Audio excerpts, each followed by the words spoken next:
have left IO in the pool. The question is, will they give it a shot themselves? Or will Nigma, for the third time in a row, try it out? They will not be able to get the Tiny with it. I don't think you should. It's obvious Secret are very comfortable with this Rubik against the Wisp. They like going aggressive into the offlane with it, but it's more just YapzOr.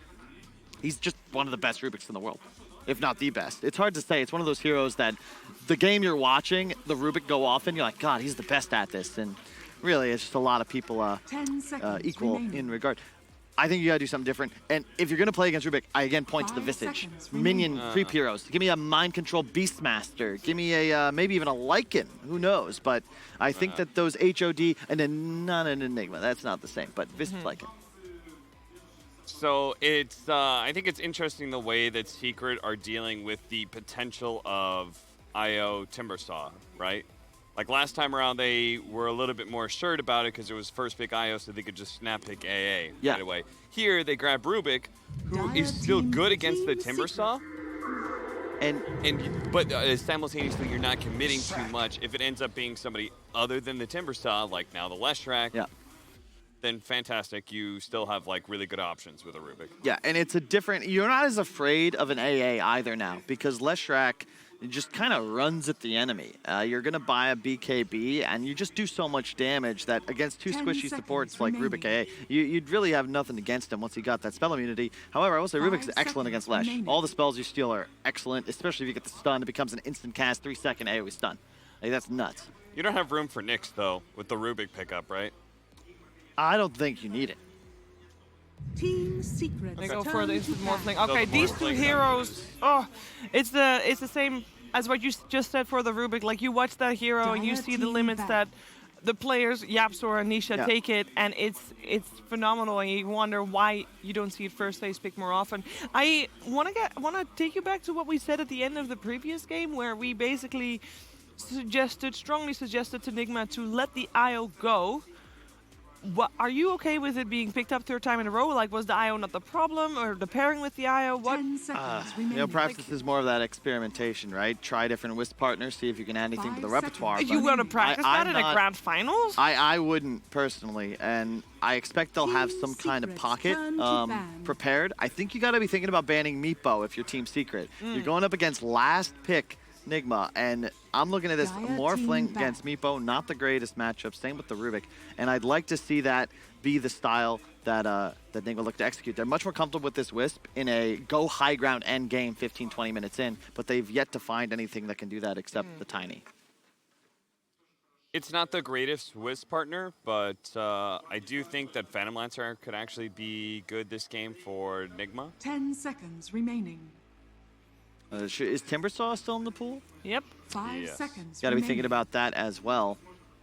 If I'm for either both team. of these teams, good point. Yeah.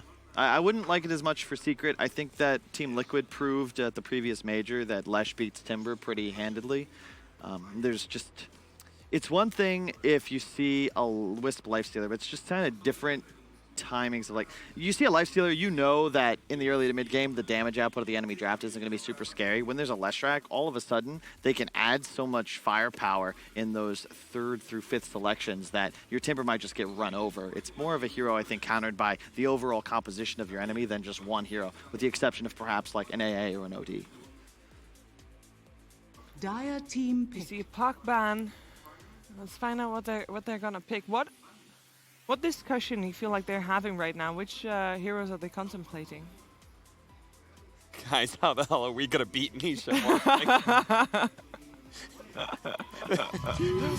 they're just looking over at they're like, you got a hero, right? Like, you got a hero that can beat this in lane, because nobody's been able to do it so far. I know you asked that in the green room as well. Like, what do you play against Nisha Morphling mid? Like, Weeha has the whole draft to think about what he's going to play. There's still obviously the chance that Secret's going to swap it around. We know Map3 plays it as well. Yep. But how do you deal with the Nisha Morphling? Maybe you got to duo lane it. Well, we'll find out. So far, a lot of teams have been having trouble, Sheaves. Yeah. I like the Oracle pick. We've seen this synergy with the Wisp. It's a style thing. But Yeah. I guarantee you Kuro's going to look a lot more comfortable on this hero, and it also sets up their win condition, which is spam the heal on the Wisp as he tethers the guy hitting the building. It's also really nice synergy with the Leshrac, who traditionally needs help surviving in the middle of fights. He wants to be fully in the fight, not playing on the outskirts, and Oracle Wisp behind him helps him do just that. Also, you're playing against the Morphling, to your point, Chiefs. Maybe you just got to play up-tempo. This draft so far for Nigma can certainly do that. And that's the thing that they tried in the first game as well, right? They tried to outplay Secret, and they were very close to do so. Couple changes here and there. Yeah. Could do the trick, could make the difference. You got to be careful not getting baited into maybe taking the Timber. I think the ET themselves. So, it's crazy as Secret. The thing, they're like, you ever seen the movie Invasion of the Body Snatchers? What? No. That's an old one.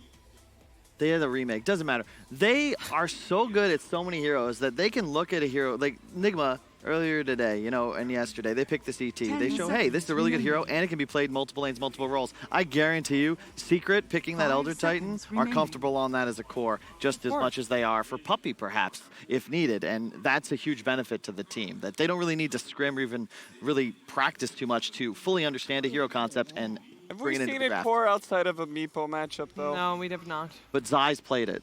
Zai's 100% played it. I'm not Yeah, certain if it was in a match, but I know he's done it in pubs. But then also Zai used to be a support, so he knows Yeah. the hero. Look, at this point, I mean, I would say Nisha can play anything. I'm pretty sure he'd be the morph, but Matu as well could be that morphling.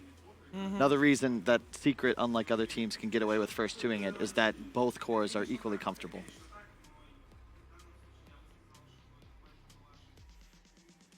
Taking their time. Now we've seen the IO Oracle combination before. It's very good with the saves. It's very good Team Secret. if you have extra saves with this as well. I was thinking about OD, but we see a Beastmaster coming out here. I like it. But it is protecting that one hero. We don't have that one hero yet. Or is Leshrac that one hero? We'll That see. big. That's Well, just so good with the morph, so good with the ET, excellent against the Beastmaster. I like the idea Nigma is going for. I feel like this Beast hero, both to provide vision and to be able to split the map. When Nigma looks good, it's when they're playing in the corners. They need a hero like Beast to be able to do that. 10 But right now, I remaining. look at this Secret draft, and I'm terrified. And this is likely a Matu 5 morph now, seconds Nisha remaining. Kunkka, but that doesn't really give me a sigh of relief if I'm hoping for a game 4. Yeah, they just picked up some like pretty tanky, beefy team fighters and a little bit of Team catch as well. Secret's turn to And ban. I think that all is right in the world. Oh, yeah. Secret.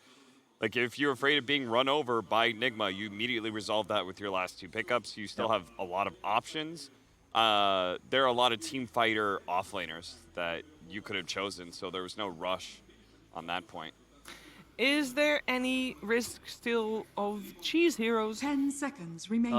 For sure. I think if I'm Secret, though, you go for something, to your 5 point, I think seconds it's a free remaining. Pango game at the moment for Zai. He wants to go that route. You don't know your matchup, so I'd like to ensure that whatever hero he picks, Secret don't allow it to get screwed in the laning phase. Could even go for a Centaur. The whole pool really is open for him.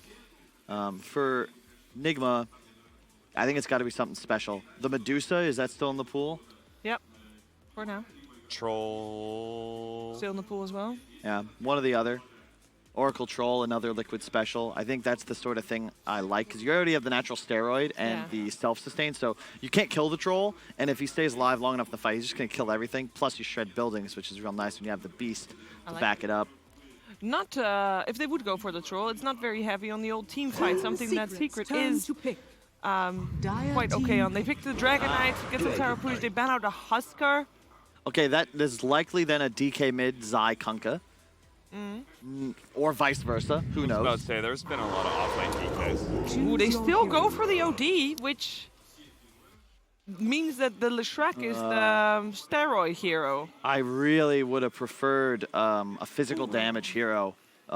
Their tower damage is now very limited. It's effectively just the Leshrac, and you're on a bit of a clock. I know OD owns the morph, but that just is up until the BKB timing. This is also something that Nigma has been doing for the last 2 patches. If you just go back through, anytime they matched up against a team, and that team picked up a sustained offlaner, one of those tanky boys, and then grabbed a another tanky mid, then they just immediately picked up OD, right? Because this concept of the drawn-out team fights where you're able to hit multiple imprisons, build up this damage, strength heroes are low on mana, like these sort of things, it just all works to the favor of OD. But Nigma was not successful with it past their run at the minor and the major. It's a good point, too, because if you look at the game, like, they have so many resets with the Wisp, with the Oracle. Now you have offensive resets as well, plus the BKB piercing disable of a Beastmaster. In a incredibly long fight, right, Nigma will inevitably take it. The question is, can you actually survive long enough to do so, like, especially when you consider these strength heroes are picking up halberds. Before you continue analyzing this draft, real quick, it is going to be Nisha, Kunkka, Zai is playing the Dragon Knight, Matu, Morphling, and on the side of Nigma is the way you expected, Miracle playing the Leshrac, Mind Control Beastmaster, Weehaw on the OD. Yeah, to me, if you're going to win this game as Nigma, Miracle's got to play a perfect game, and Secret, you have a lot of people that can go off. I'm going to key in on YapzOr, because against OD, against Leshrac, this can be a dream Rubik game for him if he gets off to a good start. I think it's going to be an interesting game for Miracle for sure. I mean, he's got so many steroids between Beastmaster and can play aggressively with Oracle. If he's going to carry any game, it's going to be this one. All right, let's find out. Can he carry his team to force out more games in this grand finals? We're going to find out together with OD Pixel and Lacoste. Thank you, Steve. Yes, game 3 ready to go between Nigma and Secret here in the grand finals. Secret up 2-0 at the moment. Lacoste, what do you reckon of this draft? What's your heart telling you? What's your brain telling you? They're once again with all in, but right now, the Nigma, they don't have this steroid carry to buff up. It's Lash. He doesn't benefit that much from Io and Oracle sitting behind him. I was expecting something more like late game oriented. Yes, he comes online very quick, but I'm not sure if that's going to be enough. And I've seen Zai stream Dragon Knight off lane, boy. Yeah. Meteor Hammer, first item. Oh, really? I'm not sure if that's going to happen, but that's what he was building when he was playing off-lane Dragon Knight. Okay, I'll look forward to seeing that if it does come through from Secret, but we'll we'll find out this game as we get stuck into this one. Game 3, ladies and gentlemen. Are Secret going to be able to walk away with the 3-0, or can Nigma start to try and turn this series on its head? Nigma, very much, I mean, this lineup, once again, it's something that can play very fast, Lacoste, isn't it? You're seeing this Flash, this Beastmaster. There's a lot of tower push in Nigma. They're going to start this game with a bang. Puppy's found in the jungle, and Miracle will kick things off with a first blood. They have a lineup that doesn't rely on cooldowns at all besides OD, but even if his ulti is on cooldown, this is the hero that still wants to take a fight. Remember, this is not a faceless void who wants to wait almost 3 minutes. And it's a good Rubik game, though. Like, you have Beastmaster Roar to steal, anything from Lash will feel good. Astral, the most important one that you want to go for, defensive. Roar is used, you just Astral someone. And I'll be interested to see, sure, the Morph, it's here again, like in Game 1, in a different capacity, though, as we said, in the side lane, Matu playing it rather than the Nisha mid. But that Game 1, when Secret did try and run the Morph, that was the game where Nigma got very close to being able to abuse the time where Morph was trying to play out and farm up the E-Blade. That whole sort of opening 22 minutes was a window that Nigma did a good job of getting ahead on. Obviously, their own mistakes sort of shot them in the foot, caused the opportunities for Secret to get back on top. But if Nigma can replicate what they're able to do in Game 1, they could have another shot at trying to break that high ground before Secret's ready to go with this. Yeah, the mistake they made in game number 1 was going high ground before taking the Roche, which kind of backfired. But right now, they also have a nice Roche taking potential. You have Beastmaster with the Aura. You have this Lash who deals a huge amount of damage in a short period of time. And looking at some of the expectations from the lanes, this last pick OD from Nigma in this matchup against Kunkka. Kunkka, a beefy hero, has great wave clear with the Tidebringer, but would you still consider OD a hero because of the melee factor of the Kunkka that can come out on top of this 1v1? Can Weehaw win this lane? Knowing how good Nisha plays, it could be an even matchup, and if he gets the levels early on, on Kunkka, you'll still can go to jungle if things are not going correctly, but I don't think he should have too many issues. Yes, OD, whenever there's an Astral, he's going to use it, get the deny, and 1 or 2 CS. That's how this lane should go. But so far, Nisha doing extremely good, 7-3 against 5-3. Yeah, solid start indeed as trade starts off even. The side lanes, interesting to see this time around, obviously beginning with mainly 2v2s rather than any tri-lane action early on. Is this something that we can expect to change? Is anyone going to get left alone, and do any supports have to start getting active elsewhere early this match? You can leave Dragonite alone for 30 seconds. Try to make a move on the mid lane, especially if you have a vision on the rune, and it's Invis rune, but the only one who has the vision of it is Team Nigma, so it's not going to be efficient even if you make a rotation. Nisha harassing him a lot, 2 points in Tidebringer already doing the work. And look at this. Second bracer nearly out. Good secure the wave attempt with the Torrent.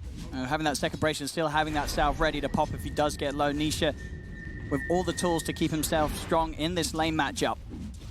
11 for 6 against the 7 for 8, not having any trouble at all so far in these early levels against WeHa's OD. Dragonite might go for Spirit Vessel this game. It's extremely efficient against these healing 2 supports that Nigma is having right now.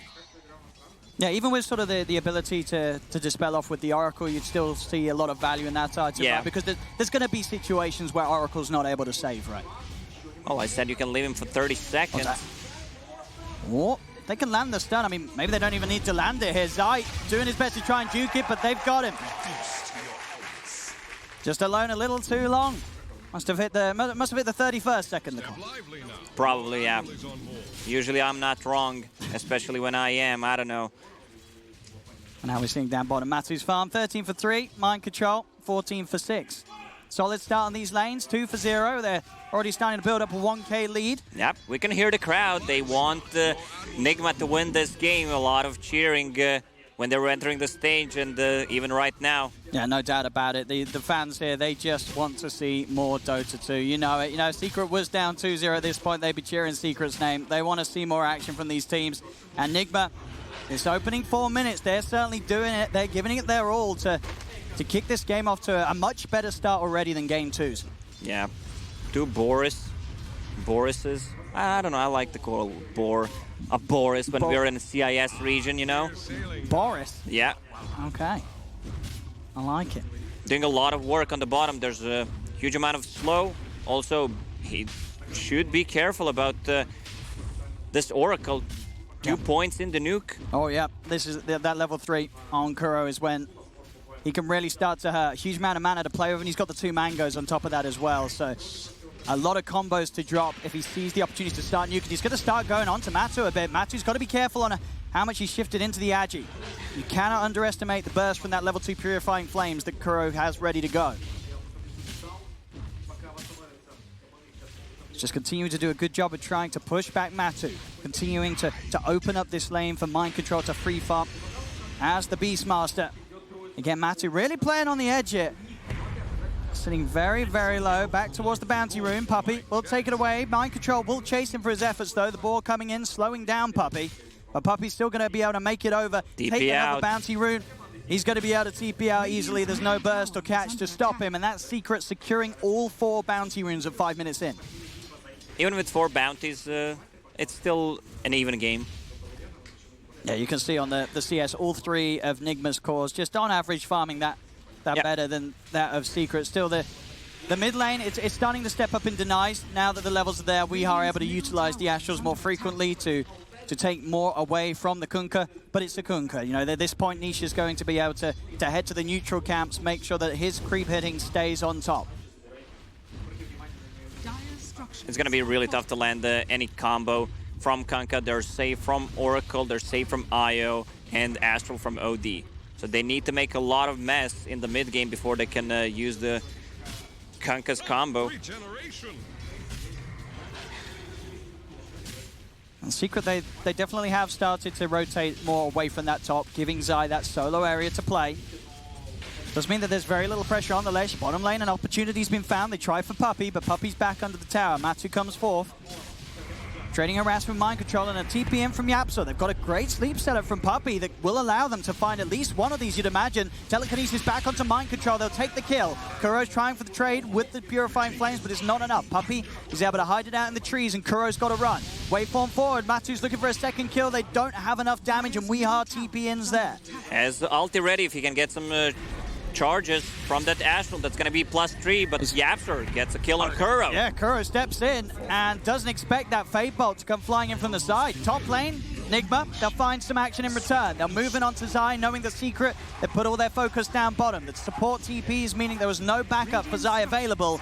Nigma can take the kill, and any time they clean up this top lane, Miracle's going to be able to push very, very quickly. I like how both of these teams are processing information. You see rotation from Yapsor.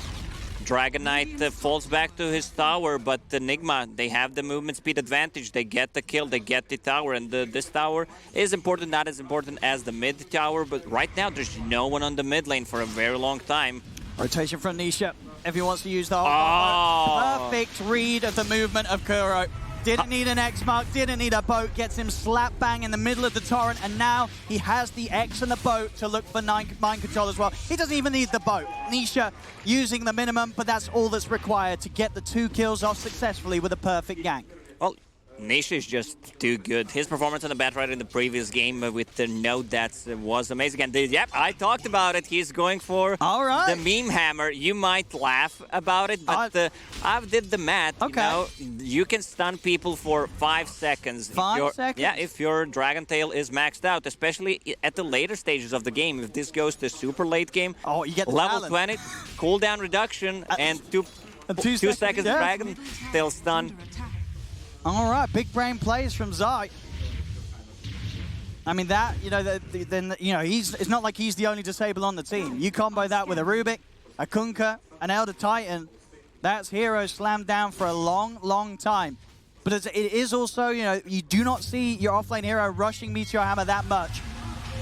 So it is a different way to play. We'll see if it pays off. Bottom lane, Nisha tries for the attempt, but there's more than enough save from Nigma. GH and Kuro coming to help out mind control. As Nisha won't be successful this time with the action. Weehar's attention also brought down here. Still looking for an opportunity to use that Sanity's Eclipse to get that easy kill as an OD, but Secret play it safe. They back off and keep themselves away as OD shows himself. Yeah, they understand that this bottom tower will probably go down. Zai putting a lot of pressure with that ulti. A bit off the mark there. Miracle tries to read Zai's movement, but Zai plays the double bluff, keeps moving in a straight line, and the stun's entirely off the mark. A lot of rotations. So far, Matu also pressuring the mid tower. I don't think Kuro solo can stop him. Also, not enough damage on that bottom tower since Miracle moved to the top lane, so they don't have that edict. And hard for, as you say, Kuro to stop, hard for him to really harass him at all. As with the lifesteal, Matu can always play it safe and heal himself back up to full. Just being able to head into the creep out here. Weehar, he is kind of actually shifted. Is it enough? Yes, it is. It is indeed. A little too far in Agi, and Weehar sneaking around in the trees, catches off Matsuma Man. At 620 HP, you are not surviving that combo. No stacks needed at all, really. Crowd cheering Weehar's name. They're getting excited. They want to see more than 3 games. Outpost controlled by each team. And 10 minutes in, so 4-4. A solid start from both lineups. You've got to watch Nigma and see how they're able to really ramp it up. They have this lineup that's very interesting in grouping up as 5. They have multiple ways to keep their cores safe. This Lesh and OD, they can frontline. Lesh is going to be doing the brunt of the damage to the buildings. This OD consistently trying to hold people back with the Astrals, build up those charges and drop the ults to win the team fights. And he can go ham. There's 2 saves on Nigma's side. Kanka's combo's not going to be that efficient. This is what I'm afraid of. They're going to mitigate or just completely cancel every single time they try to go in with the boat and the torrent.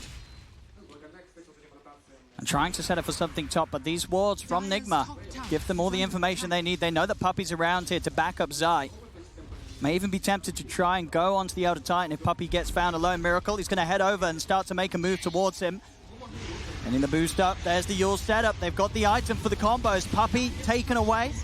Zai, he's got to think carefully about how he disengages. He does have a TP available, but with the OD coming in, he can't really straight up go for the TP. There's also reload. A little relocate to send them over. He'll turn towards Miracle, trying to stop any potential with the Yules, but there's still time for the Astral to come in. Miracle, the timing's there. Nisha, has he got the boat to send him to provide him some run? He's not even going to bother. Zai will be left to die.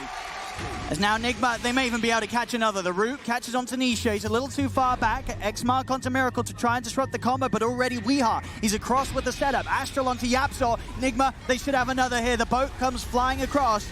Another Astral into a stun. Yapzor will fall. Nigma, they're turning it up at the same speed that they were in game one, and it's starting to be a little too much for Secret to deal with. And Nigma, they're not even done yet. Up towards the tier 2 Puppey. He's attempting to come across, but they'll Astral him up, stop him from doing any sort of safety play for Nisha. Nisha will fall. Nigma, they're relentless. They ain't holding back yet. Puppey down as well. As Nigma, there's no stopping them. They'll let Kuro die. Maybe he can even mess around with them a bit more. He'll false promise himself. He should fall here, but buying time for the rest of Nigma to get out. Miracle did go down, so Secret are able to get a core in reaction to it, and obviously not the plan for Nigma. They did not want to lose their 22 Lesh. stacks on OD, Oh, who has the hammer ready. Oh, watch out. Silence. Oh, careful. Dire's top This man's going to do a lot of damage. Oh, no. Oh, Matsuma, man. Goodbye, goodbye. 25. Goodbye. 580 HP. I don't think he even needed to use the Astral there, but Yeah. just to be sure, you know? Yes. Even though they're getting all these kills, in terms of network, the game is pretty even, but Nigma can easily explode. They're going to be grouping up with this kind of a lineup, and they're not relying on any kind of cooldowns at the moment. And then we go to Wasmir Nisha. Zai swarm across immediately. They look to disable the backlines, get this Oracle under control. Yule's up from the Lesh, will dodge the boat combo, but they still have the lockdown. But there's the jump over. GH with the tether, trying to keep Miracle alive. The reload! There. GH perfectly timed with the save. Kuro will fall, but GH keeping his man alive. As Weeha starts to rack up some of those charges here, building it up. Obviously no ult, but the damage will increase. GH is back in, and he will fall for his efforts to keep his cores safe. The 3 cores of Nigma will live. They'll have to back away. Secret will get the space to take down this tier 1 tower. Secret has an answer. You want to run at us, we're going to bring numbers. All 5 heroes on the mid lane. They also get the tower. Someone should address the problem on the bottom lane. Puppey a bit under-leveled on these heroes. Okay, he got the levels from this. So 3 points in stun, which is going to be pretty much the control in the backlines for this Oracle and Dio. If they decide to use the full combo to get a kill. Nisha, I love the build, going for that Heaven's Halberd, extremely effective against OD. Didn't see too much out of mind control, only involved in one of those skills, but he's getting the farm. Help the Dominator to increase the damage, the extra creep as well. Yeah, keeping himself just a little bit ahead of that of the farmer's Zai. Zai, I believe he should have the Meteor Hammer done right. Yeah, I think it's just coming out now. So he's got that hammer, he's got that combo. So as long as they can sort of start the fight and find the chance for Zai to offer that follow-up, they will be able to lock heroes down for a long time. The same thing, though, they have to try and find the supports in this combo. Otherwise, Kuro, with false promises, GH with relocates, will be able to keep Nigma's, cores safe every single time. My pubs are ruined. Thank you, Zai. Meteor Hammer on Dragonite. There we go. Farming the wave in style. structures are Just sitting back, summoning up those meteors. Doesn't even need to hit a creep. It's all done with the power of the hammer. Problem is this game, the hammer of Weeha is going to be that little mightier. Each time the ult's up, Secret have to be wary of how they choose to fight, as Weeha will look to get involved with the help of GH's relocates. Usually I'm not a big fan of Aghanim Scepter on OD. It's very situational in my opinion, but here where you have 2 extra saves and that's gonna add 1 more on top of that, Team Secret, they're gonna need to find and isolate the target that they want to go for. So using these like multiple stuns, try to fake go and then find a different target. Full mech done for GH, so now no longer having to rely on the relocate alone, just buffing them up with the heal. That's the Aghanim's done for OD. These items coming together for Nigma, they're going to get closer and closer to the point where they're prepared to really try and force Secret back towards the base. They're trying to take away a tier 2 to open up the opportunity to push on heavily on this bottom lane.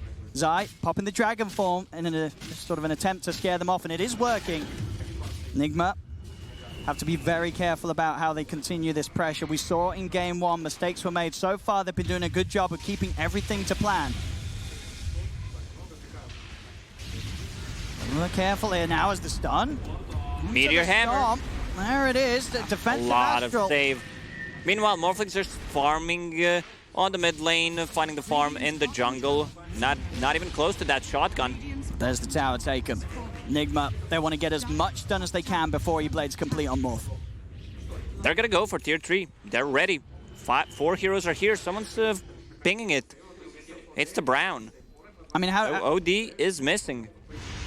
Oh, they're going to try and make a go on to Zai. Zai. Okay, they don't commit with a stun.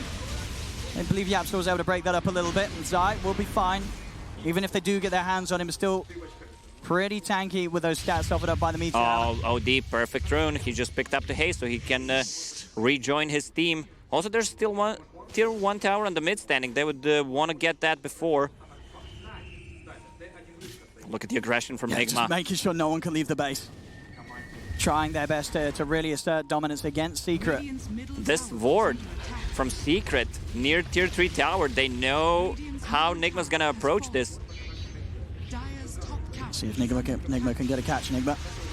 There's the Yules. He is tanky. Can they do it? The boat's going to be coming down, so we'll have that run boat. They'll commit the Roar onto Nisha. Puppey's going to be able to offer up a stomp from the sidelines. Astro's used the stomp, catching the 3 of them. Stun up as well onto Miracle, but Nisha, he's falling low. Can they finish off this Kunkka? They can. Nisha will fall. They take away a huge hero from Secret. They can't chip away any damage on Nigma. They need to, like... I'm not going to say fully commit because there's a lot of save, but there's no point in harassing them. A lot of save on their side to keep them healthy. Nigma, no, there's no stopping. They've committed with this draft. They've committed with their items. They are not pulling back away from Secret anytime soon. The push will continue. Fortification used by Secret slows them down momentarily, but Nigma are not going to back away. Down bottom, he's alone. He has come far away from the team. They've got to get over to him.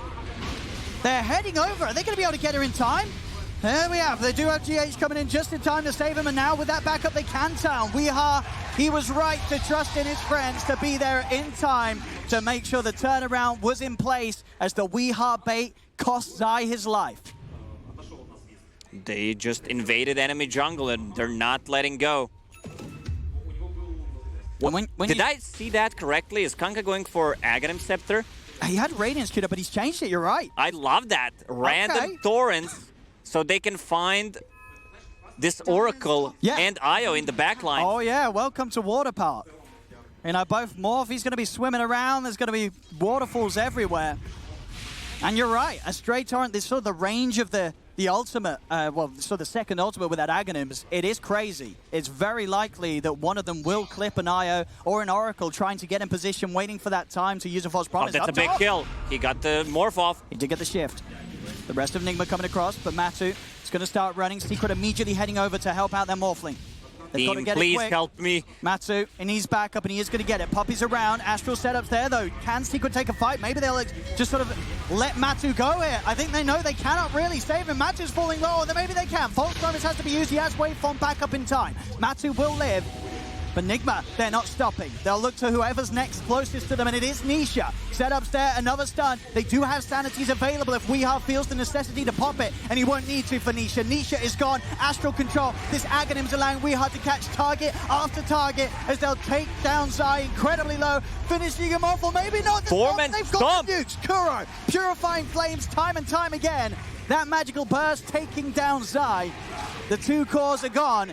Nigma, they're ramping it up. We're seeing the magic that has won them, the games that has got them to this point in the tournament. That's how they've been playing. Group up as 5, force enemy to come, have a lot of damage to toss onto the tower. They're still not going for the Roche. They want to take the outer tier 2 towers. And you're seeing smart control play as well from Weeha. 4-0-6, yet to die this game. And he's never panicking with the ultimate. He knows how much scarier Nigma are when they have that available. Yeah. The only time he's going to drop it is when he knows that there's no chance that Secret can defend a further objective. He's going to save that to the point where he knows they can go for a fight and look to push towards the high ground. And with all tier 2s taken, Nigma, they're building up to that. And it definitely looks like they've learned a lot from what they did in Game 1. We're not seeing those same mistakes as they had at the start of the series. And there are no defensive items right now in Team Secret. No BKBs on their cores, which means this hammer will be extremely effective. And I'm not talking about the Meteor Hammer. Oh, that's a full BKB on him in the 500 gold. are scanning. They have no abilities that go through BKB unless they steal Roar, which I don't think you even want to steal considering how much Dispel and Save they have. Well, Zai, over they go, trying to push things out on the top lane. It is, you know, a sort of another day in the office for Zai, dying once more. But this game round, with the way that Nigma are making so many things happen with each kill they get, you've got to wonder if Zai's going to be able to sort of step back into this game and have impact as a DK. It's not your common offlane hero to do so. Still a long way until that Aghanim Scepter. This is the Roche fight that they can't take. They need to buy time on Team Secret as much as they can, have heroes cutting the waves, but it's not going to be that efficient because there's always GH with the relocate and they can easily set things up. Lash with the Boots of Travel, Yule Scepter also ready to defend. And for Secret, what are they looking toward? What is in their mind the way that they turn things around? Are they waiting for that overextension? Are we going to start seeing Secret smoking up and looking to find pickoffs? Is fighting outside on the map their best bet right now? No, I don't think they want to have any kind of engagement, just buy time. They have good ways of stopping the push. E-Blade is up on Morph. He just used the TP, so Nigma should do something about it to try to force a fight. So he can be efficient, farming on the side lane and TPing back to home. And he's heading in, having that extra cast range with the Aghanims allows him for the setup. YapzOr, he's stepping forward, the second Astral once again. And a very useful timing gets him in the Astral during the boat, so there's no run buff for Nisha. He is vulnerable. A third Astral, they're closing in onto this Kunkka. Nisha's trying to run. Still not wanting to drop the ult, trying to take him down without it. Nisha will live for that. He's able to TP away. As they don't commit the ult, they'll get Matu instead. All right, maybe not a Kunkka kill, but the Morph, they'll take that in turn. Yeah. And up to the high ground they go, 23 minutes in. No question about it, Nigma much more prepared to try and break the high ground this time round. It's a lot of damage once that glyph is down, and the Edict will be ready in a second. 15 charges on the Bloodstone. This Lash does not give a single damn about any of this chip damage coming out from Secret right now. On Secret, they may just have to let this one go. There's no more 20 seconds. Trying for the combo, Zai, but he gets interrupted straight away by the stun. Zai just getting destroyed by the hits of this OD. A disarm comes into play by Zai. A little safe as he turns. Dragon Tail and Torrent will stop them from finishing Zai off, but it will not stop Nigma from taking this mid-Rex. 24 minutes in. The perfect timing for Nigma's lineup, and they are doing it in a way that Secret has nothing to stop them with right now. If they make one mistake, this game is just over. OD still keeping that ulti, building up the charges. 26 charges on the hammer. You gotta watch out for that hammer. You really do. And as you say, you know, Zai's hammer is not the one that's providing any sort of scare for Nigma. Zai steps forward, instantly falls low. A couple of hits will do it. 34. He's probably just gonna die right here as Zai. There's any sort of saving. There is not. Another orb comes through from Weeha, cleans up Zai. No buyback from him. Nigma taking the second Rax. As it looks like Nigma, they've found a way to punish Secret. They've run this lineup. They tried it in game one. It came close to success here in game three. A different draft, but the same idea, and it's working exactly to plan. They can't take this fight. OD, this game feels over. If they misuse the spell, I mean, they're not even using their spells because they can't heavily commit. There's always another layer of save. Nisha just watching from the tree line. I mean, you have to try. You need to go, even though you don't have a clear target. They're going to try and clear out the trees. They've got the setup. Yule's on Tanisha. Astral holding back the backup. A Secret, can they get any kills to start some sort of a defense? No, the BKB's out. There's the Torrents are out. Straight away, 2 cores gone. Make that 3. It's a triple kill for Wii. GG is called. This is not going to be a Secret 3-0 today. It's Nigma. They crushed game 3. The insane crowd gave them their energy. That's what they needed, the chanting. Amazing performance on this